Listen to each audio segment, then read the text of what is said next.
The last 3 years of Panthers postseason runs have really cut into my television watching. Yeah. I have to be very judicious, although I'm an episode away from finishing the studio and an episode away from finishing the rehearsal, and those are two great things. They're excellent, both of those shows. Nathan Fielder, I would argue, is doing not only stuff in television that hasn't been done before, but he is pushing really the envelope on awkward in comedy in a way that most comedians are not brave enough to do, where he will make a CNN appearance on, with Wolf Blitzer, and he's just actively trying to make things uncomfortable for people. And I will say, when I describe the rehearsal as some of the most ambitious television that I've ever seen in my life, I cannot believe the degree of difficulty on what it is that he's trying to accomplish with that show, what the budget for it is, and what his motivation for it is, which is to make meaningful change in the airline industry that is important. And he went to such lengths to do this, including becoming a professional flyer, that there's literally never been a comedian like this. Crew members to complete interpersonal communication training, and it says it isn't seeing the data that supports the show's central claim that pilot communications is to blame for airline disasters. Well, so I want to get you to respond to that, obviously. That's dumb. They're dumb. And here's the issue, is that they do, like, I trained to be a pilot, and I'm a 737 pilot. I went through the training. The training is someone shows you a PowerPoint slide saying, if you are a co-pilot and the captain does something wrong, you need to speak up about it. That's all. That's the training. And they talk about some crashes that happened, but they don't do anything that makes it stick emotionally. One of the things, that was not a clip that had the awkward in it, but he was pushing on Wolf Blitzer, and he was talking about the specifics of co-pilots are afraid sometimes to speak up in a power structure to pilots who have all the power and might be in some trouble during a flight. And it leads, like, he's proving empirically, doing research that most aren't doing, and traveling around the country with a guy who's kind of boring but is an expert as a former aviation person who's telling people that Nathan Fielder has to be listened to. But he kept saying to Wolf Blitzer's co-host, and I'm not familiar with this show, so I don't know her name, forgive me for that. He keeps saying some form of, wouldn't you be afraid to speak up to Wolf Blitzer, given the power dynamic that there is in your relationship and the imbalances in your relationship? The issue that we talk about in the show is people not wanting to share their feelings with each other, co-pilots, because one might be of more experience than the other, so they might know the thing that will save a plane from crashing, but they might not want to communicate it. Nathan, so I assume between you two, we like each other and we talk to each other. But there's things you probably don't share too. So that's a good way of the audience understanding the dynamic, probably, right? Really, he should be the captain, is what you're saying. That's really what you're saying. Did you watch the show? But I mean, it's like a human thing. You know what I mean? Like, there's definitely stuff, I'm sure you guys, like, you brought up the analogy, but, like, I'm sure, Pamela, you don't say some things to Wolf, or because you're between you two, who would be like the boss or the more, like, you're Wolf Blitzer, right? So you're like, your name is first on the thing. So I'm sure, Pamela, at times you might not want to say, oh, Wolf wants to do something, you don't think it's a good idea. You might not want to express that always. She's very blunt. We actually have a pretty, I understand your point. But you have to say that now. No. I know, but you don't want to say to Wolf, you can't, as a journalist, you don't want to say, I don't want to. She says that. She says it to you. Yeah. So maybe you're afraid to say something. Here's the great thing about Wolf is he doesn't have an ego. Okay. He has no ego, but I take your point that, like, I mean, Wolf's in movies and stuff. He's a big deal. There is no question. So that's intimidating. That can be intimidating. That can be intimidating. That's sort of the thing we're trying to explore. Wolf hated that. No, I think he loved it. I mean, the comparisons to Andy Kaufman are obvious. It was easier in Andy Kaufman's day to get away with stuff like this because social media just plays such active defense. There have been two people since Andy Kaufman that pushed the boundaries of comedy, pushed the boundaries of awkward, pushed the boundaries of ambition, and honestly, danger when it comes to comedy. It's Sacha Baron Cohen and Nathan Fielder. And Sam Morril. And Norm Macdonald would like a word. Norm Macdonald... He loved the awkward. He wasn't putting himself in danger the way that Sacha Baron Cohen does routinely. And I do know, like, I had read an article that shortly after Nathan For You, Sacha Baron Cohen and Nathan For You and Nathan Fielder collaborated on stuff, and they talked this out because they're one and the same. I love what Nathan Fielder does. It's a part of his act that he figured out 8 years ago on Nathan For You, is like, let me juxtapose my act with an old normal person. Yeah. And just have them be stoic and play off of my eccentricities. And it's comedy gold every time. It is visually funny, and it makes his comedy work better. And the other person doesn't have to say a single thing. His mind works differently. Stugotz, I don't think you understand, not having seen it, or most people understand how difficult it would be to get this as an idea, a script, in front of people in the present Hollywood right now that is rejecting everything, because it's like 4 entities are making and investing in movies. To put this in front of people and get it made at the budget, I can't even imagine what that paperwork looked like. You have to trust Nathan Fielder to be exceptional at things in order to execute what we're talking about here, because on paper, this idea simply can't work. I think that he's been in interviews and he's said that he was greenlit for a second season without even an idea. Yeah. So they trusted him so much that he didn't even give this to them. They were just like, okay, here's your next season and here's your budget to go figure it out. What if we're underthinking this a little bit? What if Nathan just wanted to be a pilot? I like it. And he said, you know what? How do I get someone to pay for my 737 lessons? And then he wrote a show around the premise where he was going to be a pilot. And then he started figuring things out. But really the starting point was, how do I get someone to send me to pilot school? I like it. Yeah. You know what I think the most dangerous thing he did in this entire season was? Fly a plane full of people. No. Actually not. It was Bite the Hand That Feeds Him with Paramount. He has a scripted show with an Academy Award winner in Emma Stone. He has his entire Nathan which is For also You. Great, by the way. Yeah. The Curse is a great television show. He has his entire Nathan For You catalog on Paramount Plus, and he is identifying where Paramount Plus kowtows to sensitivities and anti-Semitism, and he does it by recreating an old Nazi HQ that he turned into the Paramount Plus headquarters. It was insane, and a lot of people would probably advise him, if you want to work in this town, if you want to keep getting stuff made, you can't be cutting off Viacom Paramount. Nazis are having a moment, though. They are, in your defense. Not my defense. Jon Stewart tells this great story of, I don't know, would it have been Peacock? Who was it at the beginning? They tried on one of the early evolutions of one of Jon Stewart's early shows to have Dave Attell come on as Hitler, as a guest on a talk show, eating a bagel. And they did a first episode, and Jon Stewart gets back to his office, and it's just an executive screaming, "That will never air. Nothing you're doing here will ever air." And Jon Stewart just realized, oh, okay, this show is going to fail immediately.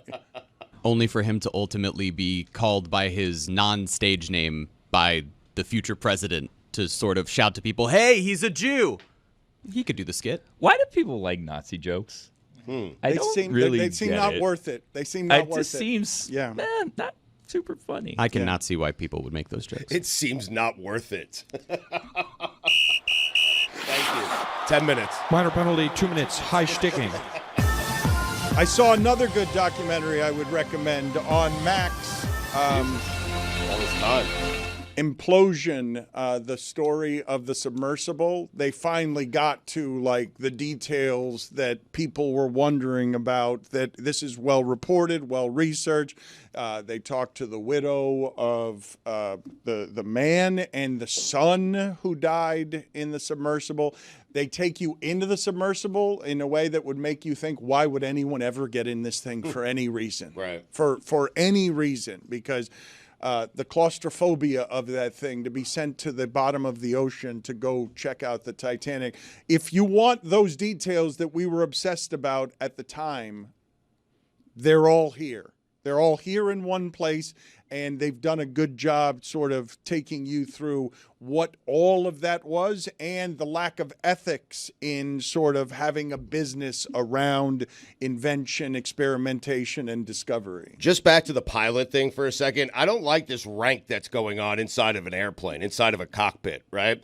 If the co-pilot, if my plane is going down and the co-pilot has the answers to fix the problem, then please fix the problem, okay? Don't be intimidated by the captain. I cannot believe there is ego inside of an airplane. I can't believe it. Thanks for getting around to that. We appreciate your hard serious. work. What is going on where a co-pilot's not going to say anything because he's afraid to upstage the captain? Who Had cares? to be said. Had to be said. Thank you.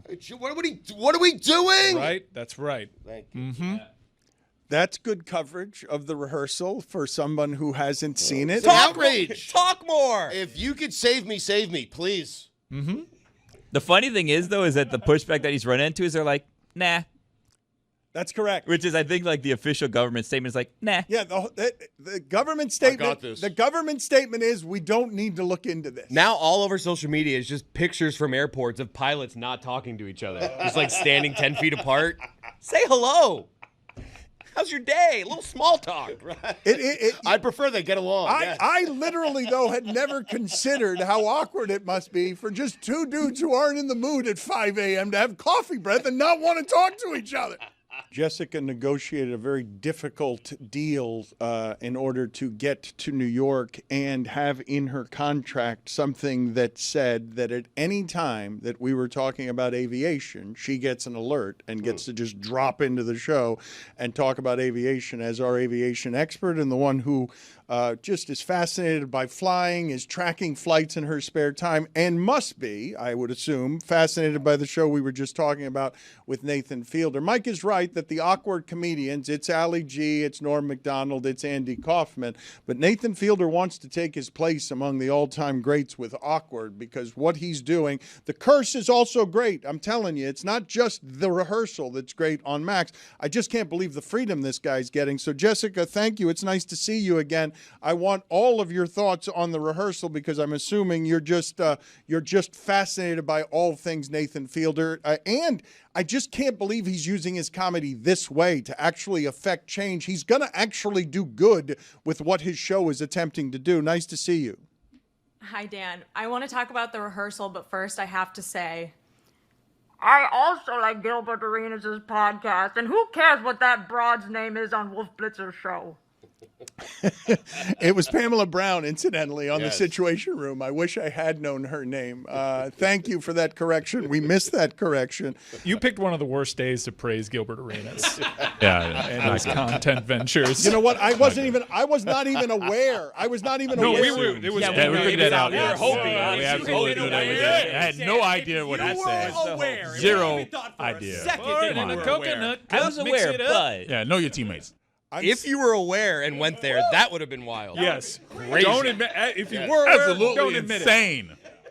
I'm still not aware of what he said, though I can guess. good boy, good answer. Yeah. Yep. I can guess from your Hey, reaction. let's Played not- it that way, Let's Dan. probably Yeah. not guess out loud. Don't There guess. was nothing wrong with it. It was fine. The rehearsal finale, well, not just the finale. I don't want to talk about just the finale, but what are your thoughts in general of this series? And did you even, when you first checked out the rehearsal, because this is an acquired taste, you got to give it some time. If you're not just going to believe the word of mouth, you're going to have to give the stuff a minute in order to sort of absorb what he's trying to do. Yeah, so when I first saw the first episode of season 2, I was like, ooh, I don't know if I'm going to like this because he was reenacting commercial airline crashes, which is something that obviously myself and I feel like every person is terrified of. And so I was like, maybe this isn't the best show to watch if I'm like a little squeamish around flying. But then I sort of forced myself to keep watching. And then by the episode that Mike was talking about with the Paramount Germany recreation, I was laughing so hard at his entire bit with Paramount Germany and one of his Nathan For You episodes getting censored from Paramount Plus. And then there was the next episode, which was even more insane, where he recreated the life of Sully, the famous airline pilot portrayed by Tom Hanks in the movie Sully, who landed a plane on the Hudson, the Miracle on the Hudson, not to be confused with the Miracle on the Mojave, which happened in the finale. But I was just like, I could not believe what I was watching. And then obviously it's not Spoiler Wednesday, but the show came out over a week and a half ago now, and you already played the CNN clip, so I feel like I can spoil this. In the finale, you find out that he's actually been training to be a pilot for the last 2 years. And they show him, all of a sudden, he's in a plane flying around California, and he wants to fly a 737. He starts going to scrapyards looking for abandoned 737s to fly passengers on a plane so he can act out this like pilot communication bit that he's been talking about through the season. And I don't know, it just like was one of those television series that after I watched it, I was so blown away by the extent to which he went to complete the payoff of this bit. Because you're like, the whole time you're like, why does he care about this? Like, apparently he's very interested in like airline crashes, whatever. But then by the end, you're like, what? This whole thing was a setup to find out that he actually flew a plane in the finale of this show. Well, not just flew a plane, but then like in the credits, he's like, oh, and by the way, I also took a part-time job where I transport planes in South America from one country to another. It's like, wait, why are you still doing this? Yes, I read an interview with him and an aviation reporter where the guy was like, so do you still transport 737s? And he was like, yeah, occasionally they'll text me and be like, can you be in China on this day? We need to get this plane across the ocean. And he'll go and it's him and one other person. It's an empty plane and like transport these huge 737s. Do they talk? It's absolutely bonkers. Do they talk, him and his co-pilot? They show clips of him talking in the cockpit. So I think he is practicing what he preaches. Again, probably. though, I want you to imagine the flight that Tom Hanks was on that crashed in Castaway. Nathan Fielder was just in his spare time, not for fun, because it's interesting to him, and not because of content, was just taking planes that needed to get over to Brazil and flying with one other person in the middle of the night through dark rainforest just to land somewhere at 2 a.m., get off, stay in the hotel, and then get back because that flight needed moving. It's just insane what he was doing.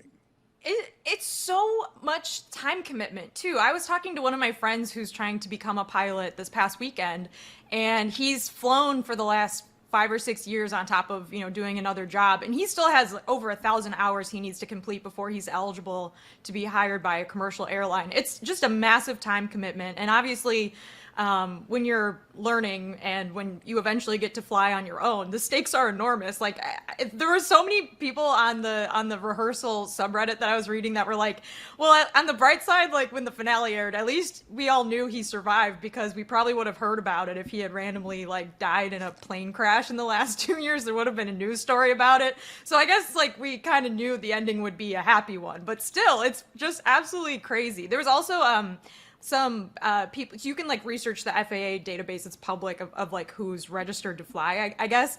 And so fans of his had found that there was a pilot named Nathan Fielder who had gotten his license at some point. So there were some hints along the way that like people were sort of onto this whole scheme, but I don't think anyone really expected the payoff to be what it was. And on top of that, like it's really not like a spoiler because the funny parts of the show are just the comedic bits, not necessarily like the narrative of the season. So if you can get from Albert Einstein Wet Dreams to the Miracle over the Mojave on CNN, like there's so many laughs in between there. You can't really spoil any of it. Stugotz, I don't know if you remember this, and you guys will have to tell me what the fallout was from this, because there were all sorts of things that would happen at ESPN where we'd get in trouble, but I wouldn't quite learn how much trouble we were in. But I remember saying one time after Stan Van Gundy, they were trying to change their halftime show again, and they were about to hire Stan Van Gundy, and it appeared that David Stern stepped in and didn't allow ESPN to do it. And Stan Van Gundy on ESPN's air was ripping ESPN, saying you have to have no guts whatsoever to pay someone else hundreds of millions of dollars and then let them make all your decisions for you. And I said at the time that that's as close as I will ever come to being Jason Statham walking away in slow motion from an explosion, seeing on ESPN someone criticize ESPN. She brought up what Nathan Fielder did to Paramount. When I think of people who criticize their employers on their employer's air, I think of David Letterman. I think of John Oliver. I think of Nathan Fielder. Howard Stern. Can you give shipping me container. Some other examples of Dan. people that you think of when you think of somebody going after their employer on their employer's air. Letterman is the one that I think of it most on, because he would do it more than anybody in a way that was just super confusing to me in the 80s and 90s. John Oliver does it now. Is there anyone else who routinely goes after their employer, has the power, the courage, and the employment strength to criticize their employer on their employer's air? Is Samson my employer? Pat McAfee? Oh, McAfee's a good one. Yes. Yeah, McAfee. I can't think of a single woman who would ever do that, by the way, because they're too chicken. Anyways. I am surprised that HBO's lawyers were like cool with all of that, because I have friends that have worked on HBO shows, and like everything that they air obviously has to go through lawyer scrutiny. And so the fact that they were just like, yeah, this is fine, like you can slander one of our competitors, and it's a satire, obviously. I think you can get away with a lot under the guise of comedy, but like it just surprised me, that and the fact that there were 150 passengers flown in the Miracle over the Mojave. It's just like, wow, they get away with a lot with those lawyers. I went on Paramount Plus the next day because I'm like, oh, surely, like with this backlash, like that episode will reappear, and it still wasn't there. I think that they're just like sticking firm and they're not undoing that decision. And then I went and I saw like on Max it was there, so like there's a lot. You could see the episode on any of the other streaming services, just not on Paramount. Can we play for Jessica? I don't know. Did you see the entire CNN interview? Let's play Nathan Fielder talking about the Miracle over the Mojave with Wolf Blitzer and Pamela Brown. There you go. That's what, I was hoping to demonstrate with the Miracle over the Mojave, which is the flight that I flew in the show to show communication between pilots, that people can see that two pilots trying their best to communicate, it's still a struggle. And fortunately, in that flight, nothing else critical happened. So I think when the communication lines up with a real potential emergency, that's when it could make all the difference. And so, fortunately, I landed the plane safely and saved 150 lives that day. And so I think the hope is that the FAA will look at this stuff and the Miracle over the Mojave and be like, yeah.